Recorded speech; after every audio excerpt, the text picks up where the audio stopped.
या ठिकाणी या महाराष्ट्राचे खऱ्या अर्थानं लोकनेते म्हणून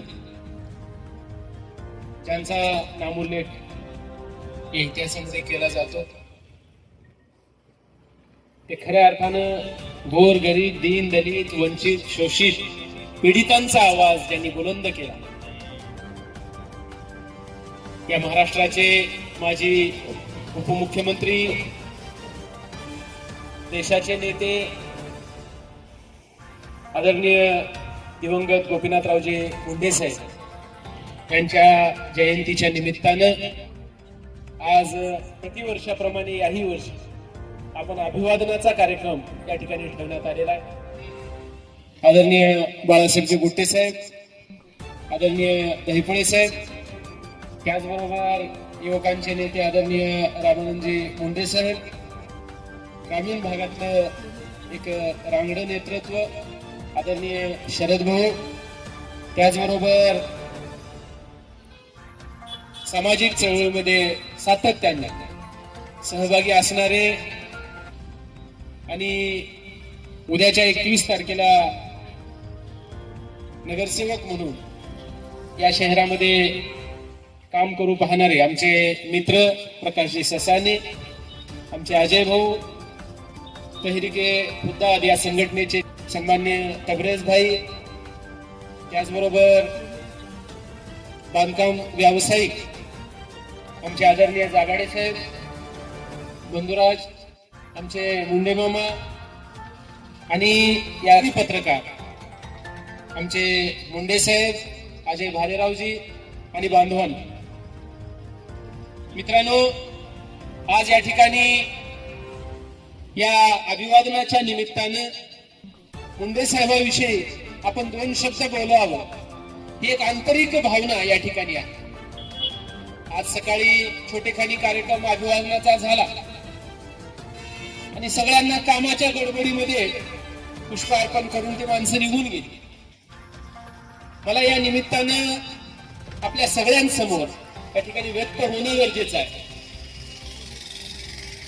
गोपीनाथरावजी मुंडे साहेब या महाराष्ट्रामध्ये असं नेतृत्व होतं की ज्या व्यक्तीचा जर स्पर्श झाला तर त्याचं सोनं व्हायचं, ते मी या ठिकाणी सांगू शकतो।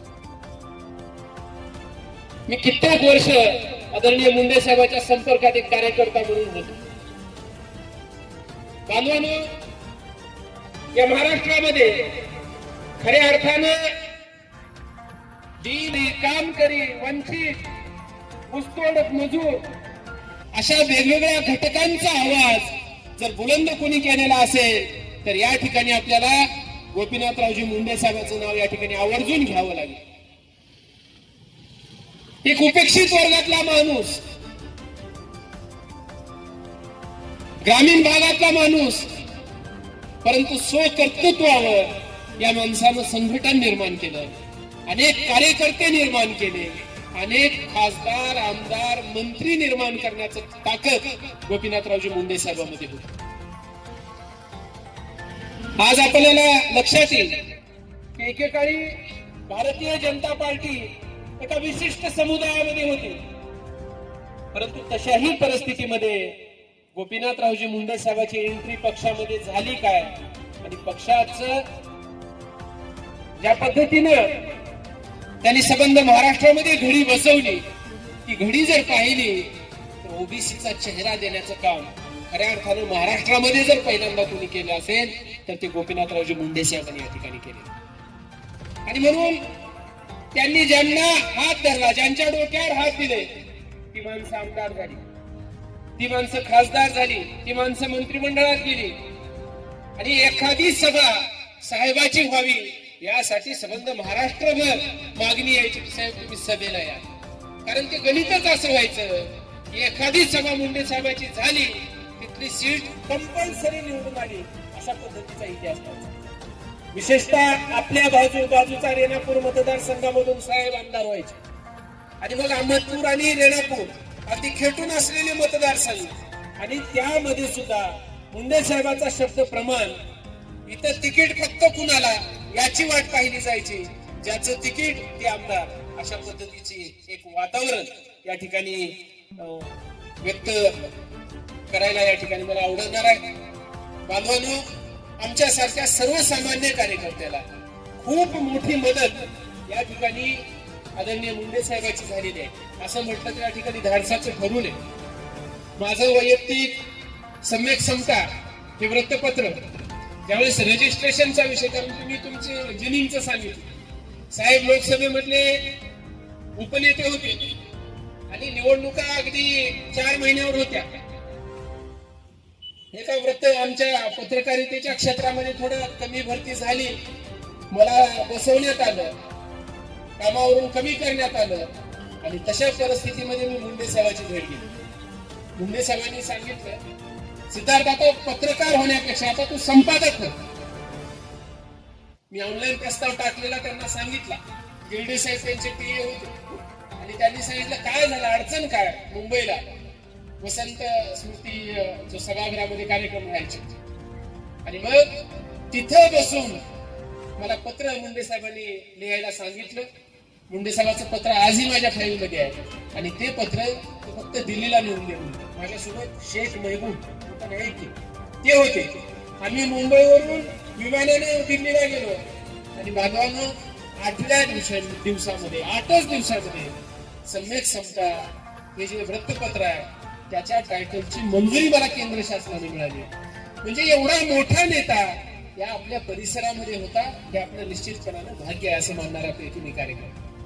आणि मग अशा नेत्याच्या संबंधानं उतराई होणं सुद्धा, कारण समाजकारणामध्ये राजकारणामध्ये माणसं मोठे होतात. त्या वेळेला माणसांनी साथ संगत अनेकांनी केलेली असते, परंतु दुर्दैवानं पदावर गेल्यानंतर माणसं मागं वळून पाहत नाही, त्यांच्याविषयी कृतज्ञता व्यक्त करत नाही, त्यांच्याविषयी आदराची भावना व्यक्त होत नाही. हा दुर्दैव आहे. यश मिळालं तर फक्त माझी एकट्याच आणि अपयश आले सगळ्यांचं, अशी एक भावना या ठिकाणी आहे. परंतु यश असेल, अपयश असेल, चांगले दिवस असतील, वाईट दिवस असतील, आम्ही कायम गोपीनाथरावजी मुंडे साहेबांना कधीच विसरणारी माणसं नाही हे या ठिकाणी आम्ही जाहीरपणाने सांगतो. कारण ज्या वेळेस डॉक्टर बाबासाहेब आंबेडकर विद्यापीठाला नामांतराचा विषय होता त्यावेळेस गोपीनाथरावजी मुंडे साहेबांनी जेल भोगलेली आहे, जेल. या विद्यापीठाला बाबासाहेब आंबेडकरांचं नाव द्यावं अशा पद्धतीचा पुरोगामी विचार जपणारा व्यक्तिमत्व आदरणीय गोपीनाथरावजी मुंडे साहेब आहेत. आणि म्हणून आम्हाला ते अतिशय जिव्हाळ्याचे वाटते. वैयक्तिक अनेकांना मदती या ठिकाणी केलेल्या आहे हे आपल्याला आपल्या सगळ्यांना या ठिकाणी माहित आहे. आणि म्हणून यांच्या कार्याविषयी, या नेत्यांच्या विषयी कृतज्ञता व्यक्त करण्यासाठी म्हणून ज्यावेळेस नगर परिषदेमध्ये आम्हाला काम करण्याची संधी मिळाली आणि काम करत असताना एखादा चौक व्हावा, एखादं स्मारक व्हावं, त्याचं कारण असं आहे, माणसं येतात, माणसं जातात, परंतु कुठेतरी नतमस्तक होता यावं, कुठेतरी आदरांजली अर्पण करता यावी, त्यांच्याविषयी कृतज्ञतेचा भाव निर्माण व्हावा. या भूमिकेतून अहमदपूर शहरामध्ये महापुरुषांचे स्मारक झाले पाहिजे, महापुरुषांचा पुतळा झाला पाहिजे, महापुरुषांच्या नावाचा चौक या ठिकाणी झाला पाहिजे. ही भूमिका आमची कायम होती, आहे आणि भविष्यात सुद्धा राहणार. मागच्या काळामध्ये आपण ते करण्याचा प्रामाणिकपणे प्रयत्न केला. मला या ठिकाणी बालूभाऊ मला आवर्जून सांगायचं या ठिकाणी की या अहमदपूर शहरामध्ये महाराष्ट्रातला पहिला अधिकृत चौक, अधिकृत मी म्हणतोय कारण नगर परिषद अहमदपूरनी हा ठराव घेऊन या अहमदपूर शहरामध्ये लोकनेते स्वर्गीय गोपीनाथरावजी मुंडे चौक अशा पद्धतीचा अधिकृत चौकाची स्थापना आपण अहमदपूर शहरामध्ये या नगर परिषदेच्या माध्यमातून करू शकलो याचा मला मोठा आनंद आहे. आणि ते करत असताना या चौकाचं अनावरण आदरणीय ताईसाहेबांच्या हातानं व्हावं अशी भूमिका या ठिकाणी होती. सभागृहामध्ये विषय निघाला म्हणून सांगणं गरजेचं आहे. मुंडे साहेब, सभागृहामध्ये मी एका वेळेस 6 चौक या ठिकाणी स्थापन करून घेतले. या ठिकाणी आदरणीय अण्णाभाऊ साठे चौक, त्याचबरोबर विवेकानंद चौक, स्वामी विवेकानंद चौक, छत्रपती संभाजीराजे चौक, त्याचबरोबर महात्मा बसवेश्वर चौक, अशा पद्धतीने 6 चौकाचा ठराव मी सभागृहामध्ये सूचक म्हणून मांडला. सभागृहामध्ये त्यांनी मान्यता सुद्धा दिली. हे खूप मोठी उपलब्धी आहे असं म्हणणाऱ्यापैकी मी कार्यकर्ता आहे. आणि मग विषय असा झाला की आम्ही नगरसेवक होतो थोडस इकडे तिकडे झाल्यामुळे विरोधी पक्षात गेलो आणि मग विषय मांडला. या ठिकाणी पालकमंत्र्याच्या हाताने सभागृहामध्ये विषय मांडला की या चौकाचं ओपनिंग व्हावं. तर देखना नीटनेटका आमचे आदरणीय अशोकरावजी केंद्रे साहेब यांचा नामोल्लेख मी या ठिकाणी जाणीवपूर्वक करणार आहे की त्यांनी या कार्यक्रमाला खूप मोठं सहकार्य या ठिकाणी दिलं. आणि मग एक चांगला सुंदर पेंडॉल वगैरे असं करून एक दर्जेदार कार्यक्रमाचं 13 ऑगस्ट 2015 रोजी आपण या चौकाचं अनावरण आदरणीय ताईच्या हस्ते या ठिकाणी झालं. बांधवांनो, मला हे याच्यासाठी सांगायचंय की अनेक जण पडद्याच्या समोर एक आणि पडद्याच्या पाठीमागे काही अशा गोष्टी सातत्याने घडत असतात आणि म्हणून पडद्याच्या पाठीमागल्याही गोष्टी समाज बांधवाला त्यांच्यावर प्रेम करणाऱ्या माणसांना कळाल्या पाहिजे. यासाठी या ठिकाणी मी हा उपद्योग केला असं म्हटलं तर धाडसाचं ठरू नये. माझी आपल्या समाज बांधवाला पुन्हा एकदा साथ असणार आहे, कारण साथ ती घातल्यानंतर प्रतिसाद सुद्धा तेवढाच गरजेचा आहे असं मी मानतो. माझी इथं जमलेल्या माणसाला माझी नम्रतेची हात जोडून विनंती आहे. बांधवांनो, या अहमदपूर शहरामध्ये किंवा अहमदपूर मतदारसंघामध्ये लातूर जिल्ह्याच्या महाराष्ट्राच्या जडणघडणीमध्ये आदरणीय दिवंगत गोपीनाथरावजी मुंडे साहेबांचा अगदी सिंहाचा वाटा. अनेक माणसांना गुत्तेदारीत मोठं केलं, अनेक माणसांना लोकप्रतिनिधी म्हणून मोठं केलं, अनेकांना कारखाने दिले, संस्था दिल्या. म्हणजे जो माणूस रस्त्यावरला होता त्या माणसाला एसी मध्ये बसवण्याचं काम मुंडे साहेबांनी केलं. अशा माणसाची भविष्यामध्ये आज आपण आहोत, भविष्यामध्ये राहणार नाही, परंतु या समाजामध्ये, या शहरामध्ये, या मतदारसंघामध्ये गोपीनाथरावजी मुंडे साहेबांचं नाव असलं पाहिजे, कायम असलं पाहिजे. यासाठी आता तुम्ही आम्ही पुढाकार घेणं गरजेचं. त्यासाठी काय करायचंय? काहीच. माझी धारणा अशी आहे की या अहमदपूर शहरामध्ये दिवंगत गोपीनाथरावजी मुंडे साहेबांचा पुतळा उभारावा, ही माझी अनेक दिवसापासूनची भावना.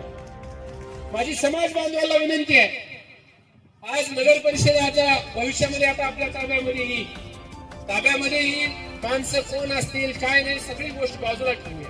राजकारण विरहित या ठिकाणी आपल्याला काम करायचंय आणि पुढच्या 2 वर्षामध्ये, 4 वर्षामध्ये, 5 वर्षामध्ये या अहमदपूर शहरामध्ये लोकनेते दिवंगत गोपीनाथरावजी मुंडे साहेबांचा पूर्ण आकृती पुतळा या अहमदपूर शहरामध्ये व्हावा अशी भावना माझी.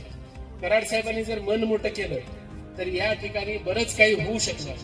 आणि म्हणून जाहीरपणाने न बोलता माझी कराड परिवारांना, इथं उपस्थित मुंडे परिवारांना, केंद्रे परिवारांना, बेफळे परिवारांना, या सगळ्यांना माझी नम्रतेची विनंती. बघा, पुढे करणारा कोण आहे बाजूला ठेव, कुणाला कुण्या पक्षात जायचंय बाजूला ठेव, कुणाला काय करायचंय ते सगळं आपण बाजूला ठेवूया. परंतु दिवंगत गोपीनाथरावजी मुंडे साहेबांचं स्मारक या अहमदपूर शहरामध्ये झालं पाहिजे, यासाठी आपण एकत्र येऊया. बाळासाहेब, तुम्ही आम्ही कॉलेज जीवनापासून असल्यापासून तुम्हाला पाहतो, तुमच्या मधली जी धडपड आहे ती आम्ही पाहिलेली आहे. आणि मग अशी सगळी माणसं जर एकत्र आली सरपंच साहेब तर या ठिकाणी होऊ शकणार आहे. आम्ही नगर परिषदेच्या माध्यमातून जे जे करता येईल ते आम्ही प्रामाणिकपणे करू. कुठल्या परवानग्या कुठल्या आणायच्या ही जबाबदारी तुम्ही माझ्याकडे द्या. आमचे नेते आदरणीय बाबूरावजी खंदाडे साहेबांनी शिकवलेलं आहे, एकदा काम हातात धरलं की त्याचा कुटका पडल्याशिवाय आपल्याला सोडायचं. हे आमचे खंदाडे साहेबांनी आम्हाला बाळ पडू दिलेलं आहे. आणि म्हणून त्यांचे कार्यकर्ते म्हणून या ठिकाणी मला आपल्या सगळ्यांना विनंती करायची आहे, नेते वगैरे सगळे उद्घाटनाला बोलू, त्यांच्याशिवाय ती पूर्ण होणारच नाही. परंतु कार्यकर्ते म्हणून आपण एकत्र येऊया आणि कार्यकर्ते एकत्र येऊन मुंडे साहेबांचा एक बहारदार सुंदर लेखन स्मारक या अहमदपूरमध्ये करूया. त्यासाठी आपण भविष्यामध्ये अनेक जण आता आमच्या निवडणुका झाल्या, सगळं झालं हे सांगत असताना आमचे काही ड्रीम प्रोजेक्ट आहे, त्याच्यासाठी मला नगर परिषदेमध्ये यायचं होतं.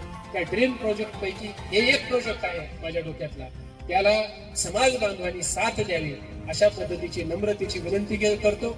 आणि या ठिकाणी अगदी कार्यक्रम झाल्यानंतर सुद्धा हा आपला कार्यक्रम आपण सुरुवात केला, त्याचं कारण असं आहे, मुंडे साहेबांविषयी कृतज्ञता व्यक्त होणं गरजेचं आहे. वेगवेगळ्या समाजाची माणसं मुंडे साहेबांनी मोठे केले आहेत, त्याही माणसाला आपल्याला बोलतं करता आलं पाहिजे. कारण जी माणसं मुकी होती त्या मुकी माणसांची वाचा होण्याचं काम मुंडे साहेबांनी या ठिकाणी केलं. आणि अशा लोकनेत्याला या जयंतीच्या निमित्तानं आपण मनाच्या अंतःकरणातून या ठिकाणी अभिवादन या ठिकाणी मी करतो. त्यांच्याविषयी कृतज्ञता व्यक्त करतो, अभिवादन या ठिकाणी करतो. आणि सम्राट मित्रमंडळाच्या वतीनं करण्याचं कारणच असं, त्याचं कारण असं आहे की आभाळा एवढी ज्यांची उंची आहे, त्या उंचीची माणसं आपल्याला समाज मनावर, समाज पटलावर या ठिकाणी दाखवावं लागणार आहे. त्याचं कारण असं आहे,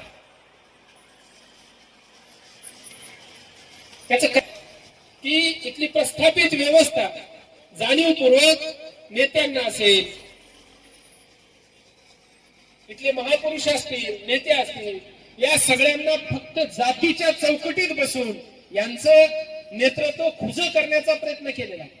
म्हणजे एखादा नेता आहे, फक्त त्या जातीपुरतच त्यांचं काम आहे, अशा पद्धतीची भावना दाखवून इतर समाजामध्ये, सामाजिक क्षेत्रामध्ये यांचं योगदान नाही, अशा पद्धतीची भावना या ठिकाणी ते जाणीवपूर्वक इथली प्रस्थापित व्यवस्था व्यक्त करतात.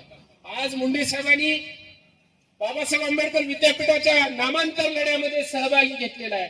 असं म्हटलं तर इथल्या दलित समाजाची छाती अशी स्वाभिमानानं फुरफुरून येते.